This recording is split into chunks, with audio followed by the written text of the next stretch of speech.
Welcome to Childcare Conversations with Kate and Carrie. It's playground time. No, not that kind of playground, but it's an even better kind of playground. Carrie, I know that we've met playground a couple of years ago. What is your favorite story of playground? So my favorite story is how Daniel's whole family, well, probably not the whole family, but a lot of his members of his family have been in the industry. And so he sort of grew up hearing about all the pros and cons of running a childcare program. And so when he worked with Sasha to come up with this software, he has the members of his family, his grandma, his mom, sister, try stuff out before they roll it out. So I call it the grandma test. So I think that's great.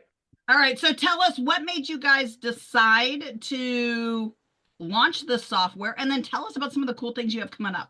Yeah, so actually, I grew up working in my mom's school. So me and my brother Josh, we would go and work as summer camp counselors. We'd come after work, after school, and come and work with them there. And every time you'd see like floor-to-ceiling file cabinets, you'd see stacks and stacks of papers. The paper attendants, you'd see them making phone call after phone call, letting families know about new events or notifications. And my mom used to collect like stacks of paper checks. She'd get hundreds of paper checks every month for tuition. And so I went to school, learned how to be an engineer, built a bunch of products, apps, and websites. And then one winter break, me, Sasha, Josh came back and saw, hey, I think we can actually fix this. I think we can help her out. And so built something just for my mom. Like the goal was like, we want to solve her problems. My aunt runs a few schools. She started looking into it. My grandma is also a preschool administrator, and it was easy enough for her to figure out.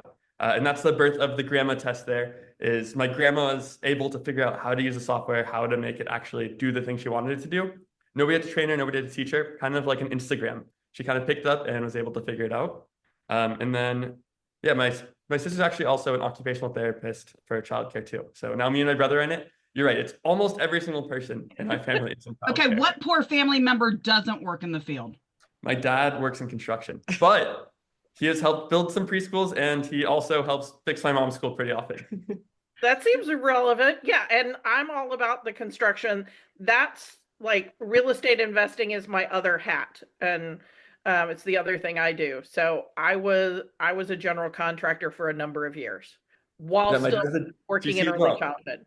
But when we first got started, actually, fun story, me and Sasha put on suits.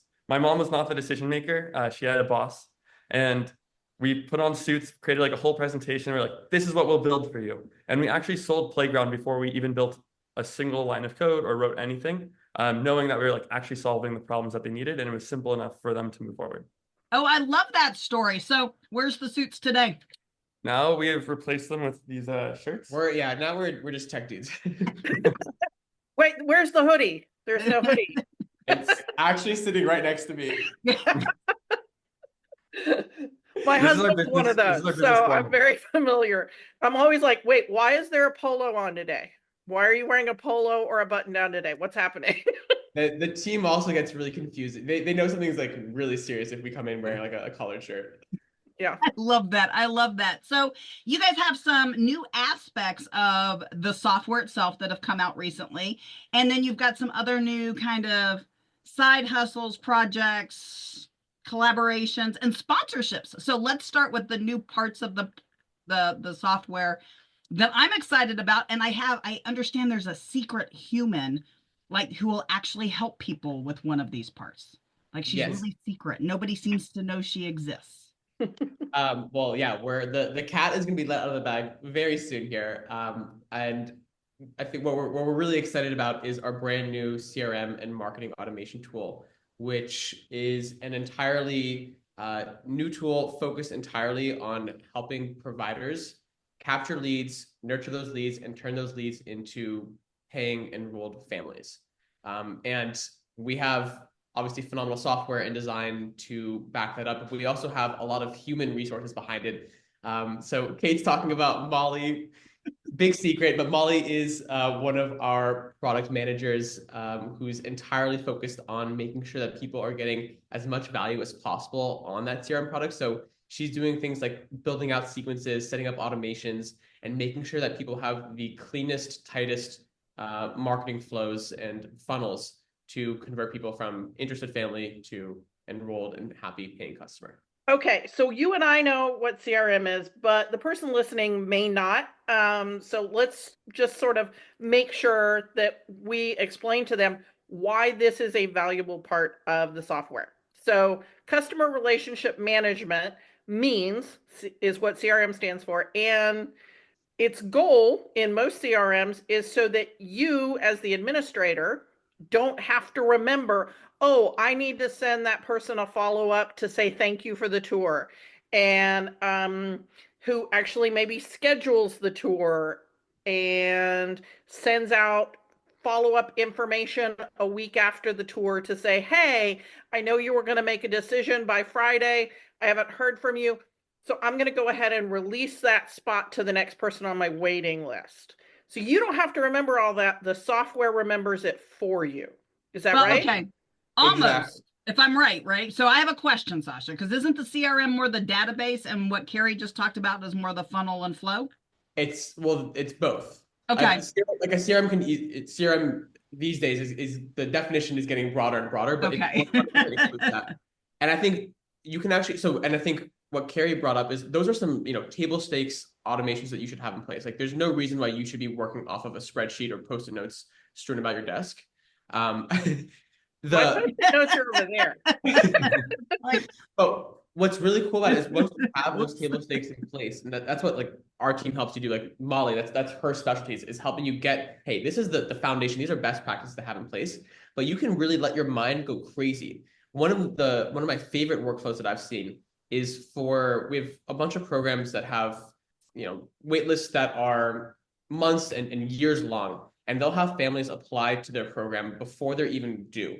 Yep, I and did what they'll that. do is they'll have a due date, like they'll know the expected due date, and they'll set up a special sequence in the CRM that 2 weeks after the due date, it will automatically send them a nice note saying, hey, this is Daniel from Happy Hands Preschool. Hope everything went well. Let us know if you need anything, your friends here at Happy Hands. And you don't have to think about it. And like that kind of personalization and touch is something that without a CRM, I mean, you can definitely do, but you're spending so much time and effort and mind share thinking about it, leaving you no time to work on, driving the rest of your business forward. Something like that can make such a big impact for your potential customers without having to lift a finger.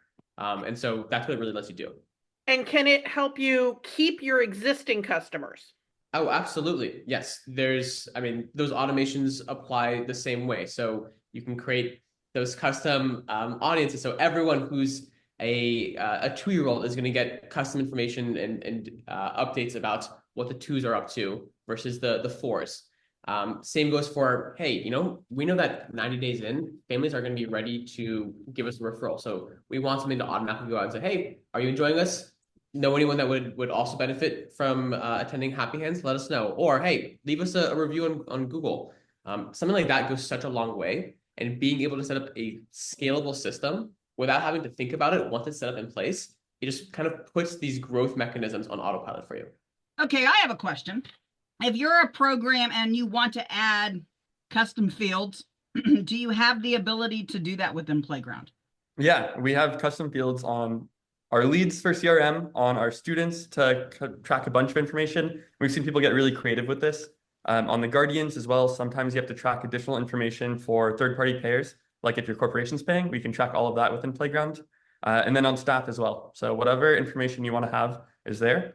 Our motto across the entire software is incredibly smart defaults. So it works out of the box, but give you the flexibility and customization you need to make it do what you need and give you that raw power. Awesome. Because one of the things that I absolutely love are when programs celebrate the parents' birthdays or the families' anniversaries, not just the kids. And so a lot of times that's a missing piece and kind of an out of the box component, but it's something that not everybody does. So if you're a childcare program and you want to stand out and above and be different, celebrate the guardians' birthdays and even recognize their anniversaries, and automations are the only way to make that happen. That's too many people. So for sure. absolutely. And the automations don't have to feel so robotic. You can have an automation that just reminds you to then go and do that task. So if you want to do I like a phone that. call or a text message, yourself. You don't have to send it from the system. You can just use it so that way you wake up in the morning and you see, okay, send out these 4 texts. Similar, like you wake up and you have some friends who have birthdays and you remember and you send them over messages, give them a ring. You could just have that queued up for you to do. So you're not spending the 30, 45 minutes, whatever it takes to find that data yourself. Okay, that's even better. So it'll automate your to-do list. Yeah, exactly. So like tasks and follow-ups. Okay, awesome. So I feel like I need that for my life. I wasn't going to say it. Okay. Yeah, because again, with a lot of CRMs, they're really good if you're using them. So what might be one thing that you might encourage somebody who is new to any software or any CRM, getting them in that habit of remembering to mark that somebody showed up for the tour to actually, move forward the next automation sequence? How do we help them actually use what they have? Absolutely. And so honestly, one of the hallmarks of a great system is where it does a lot of that work for you. It reminds you to come in and do this. So if you had like 8 families that had a tour at 2 p.m., that system should send you a follow-up note that says, hey, how'd the tour go? And then go like queue up these people to add in follow-up notes, move people forward, or have automations that do it for you. Let's say families submit a form afterwards, it should automatically progress them forwards. And so if your system isn't helping you use it and making it easier to use it day to day, one of the things that we like to say is similar to how you're evaluating your staff, you should evaluate your software also. If you feel like you're working against it, maybe it's time to like look in and see, hey, maybe there's something else that's better out there. Maybe there's like a better process or better way to manage it. Same thing if you have like sticky notes or if you're using an Excel sheet, you have to remember to do that. That's kind of inconvenient. Find a system that'll work for you rather than against you. Oh, I love that. Okay, so I feel like everybody under the sun has a piece of software, and most of the programs we work with are using somebody other than the grandma test, which is what we always tell people. What are some other reasons or things to look at to determine if a platform change is good for them? Because it's not, if it's not broke, don't necessarily go try to fix something that wasn't broke. But how can what are something they could identify that goes, oh, we are maybe a better platform for you because of what you specifically want to do that we have that I don't want to say that maybe others don't, but that others don't have? Yeah. I mean, I think there's a couple ways you can think about it. I think if there's a specific workflow or challenge, like if you consistently find yourself running into paper cuts, and it might be like 1,000 tiny paper cuts, eventually you will reach a tipping point. And again, in that situation, it might be, hey, this one specific workflow, maybe it's managing split households, divorced families is a nightmare. Maybe that's what it is. And that's going to be that trigger to then go take a look. In other cases, and oftentimes what we see is people are taking a much more broad approach. They are juggling so many different systems. They have their core management system. They have a payroll system that's separate. They have a tour booking system that's oftentimes separate as well, or it doesn't exist. They oftentimes have a document system, which could be paper and pencil, or it could be something like Jotform or DocuSign, separate. That's 4 pieces right there. I'm sure I'm missing others. We've at times replaced, I think, 7 or 8 at the same time. But I feel like you're going through my workflow. I'm like, yeah, I got one of those. Okay, go ahead. Schedulers. And 100%, yes, staff Newsletter scheduling, software. newsletters, yes. HRIS. And so why wouldn't you have one system of record? Like there's so much inefficiency in juggling and maintaining that data across different places, even if some systems have integrations. Some integrations work well and some of them don't. But if you can just have everything in one place, it makes your life so much easier. You update it in one place, and every single other place where that information is relevant, it updates. So if a staff member is coming in, they get a pay raise, you shouldn't have to do that in both your core platform and your payroll system. It should happen in one place, and all the waterfalling effects should just occur. Like what Dan said, like the system should work for you instead of against you. I like that. One thing to note also, maybe your system works really great, but really all it takes is like most of these other platforms, us included, it's a 30-minute demo. It's 30 minutes of your time, and it could save you tens of hours a week, or like your staff tens of hours a week. It's oftentimes worth just taking a demo with somebody else, seeing what else is out there, seeing what's open. And, maybe if there are some great things, but it's not ready for you to switch, go and knock on the door of whoever you're using right now and let them know like, hey, I need this. This would be an incredible change. This would be very impactful for me. And so evaluating, understanding what's out there is also really important. And knowing that these systems do change over time as well. We put over 1,200 updates out last year. So like we're continuing that. We're actually hired a bunch more engineers. We're putting out way more. So like these systems do change over time as well. So if you haven't seen what's out there in the last 12 to 18 months, it's definitely worth checking in again and seeing if something might be better suited to your needs or new things are being built out that are worth taking advantage I of. think at least twice a year looking at your tech stack is a good thing to do. And so, it's about to be summertime. Make sure everything is working optimally before you have the summer enrollment rush. You don't want to be running out a new system on the first day of summer camp. That is a nightmare. Not that I've ever tried to do that. The other piece though is that you don't need to change like just the core system, right? A lot of these systems today, like Playground, you can start with just a CRM or just a payroll piece or just a communication piece or just attendance piece, whatever that might look like, to get you warmed up and see if it really is a fit. And so oftentimes it's better it can make sense to start with the new summer. Like let's say start enrollment or whatnot, and you can just get all that data in over the course of the year. So once summer hits, you're able to get started. Well, I love Carrie's advice of checking out your tech stack a couple of times a year. We definitely try to encourage people. We get people that kind of look at us a little funny, like, what is a tech stack? Which was us a couple of years ago. Like we didn't know that was the phrase for the ridiculous number of pieces of software. And then we find out that we both have our own license where we could have had a group license for like half the price. So, definitely worth taking a look for anybody who's listening, especially financially. If you are at that point where you need to do a financial audit also of things, including your tech stack, don't forget to look at things like how many users and did you accidentally upgrade? We did that with one piece of software. So I have one and then Carrie has one for a group. Somehow we accidentally upgraded. We won't talk about that. That was a bad day. Now I know you've got a lot of other things going on, and I'm really excited because you guys are sponsoring a conference just in the next couple of weeks over in Rhode Island. What made you decide to want to sponsor an early childhood education conference? Why? Yeah, that's a great question. And I think a big reason of why we do what we do is because our mission is personal. Obviously, like Playground was born out of a need that we built for family, and our mission, I don't know if you guys know, like our stated mission, it's to make excellent childcare accessible to everyone. And we found that over the existence of Playground, these conferences have been so immensely helpful to us, but also 10 times more helpful to all of the participants that go there. And as an emerging player in the childcare industry, it's so important for us to be like a cornerstone of the industry and to give back and to make sure that people have the means to access additional resources. So whether that means sponsoring conferences or we're doing a bunch of work with we can talk about early childhood investigations. That was my segue there. We're now for folks who don't know, early childhood investigations, early childhood webinars is the leading voice for free conference quality weekly webinars that we put on. And so we were fortunate enough to partner with Fran Simon, the founder of it, and we are now the new producers of this weekly series. And so it's just yet another part of our mission to make these amazing resources available to everyone, improve access across the board.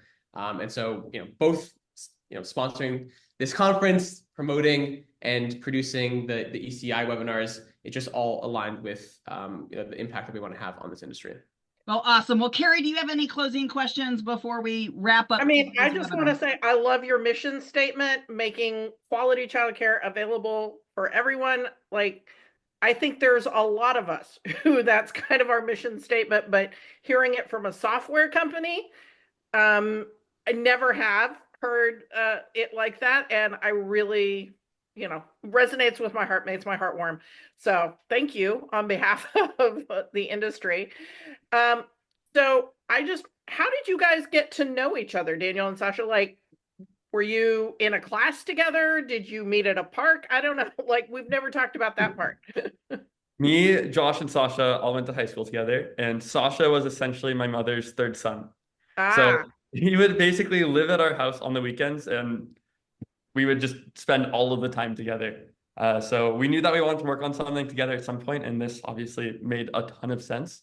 And so we all got together and started this initially again for family, but it grew into something much more meaningful. And obviously, like, it's worked out incredibly well. Well, I'm not your mom, but I'm really proud. So I'm pretty sure that your mom and grandma are too. This is what happens when I start to guess how old people are. And I'm like going, I'm just going to stop because I'm sure I'm old enough to be their mom at least. So on that note, Carrie, do you want to take us wherever we go, whatever we say? Yeah, well, I just want to say thank you so much for taking time out of your day to spend it with us. I hope you enjoyed the conversation. And if you enjoyed this show, share it with someone else who needs to know what we had to say, and take a couple minutes to write a review. Let your fingers do the talking. We love to read those, and I will talk to you next week. Thank you for listening to Childcare Conversations with Kate and Carrie. Want to learn more? Check out our website at texasdirector.org. And if you've learned anything today, leave us a comment below and share the show.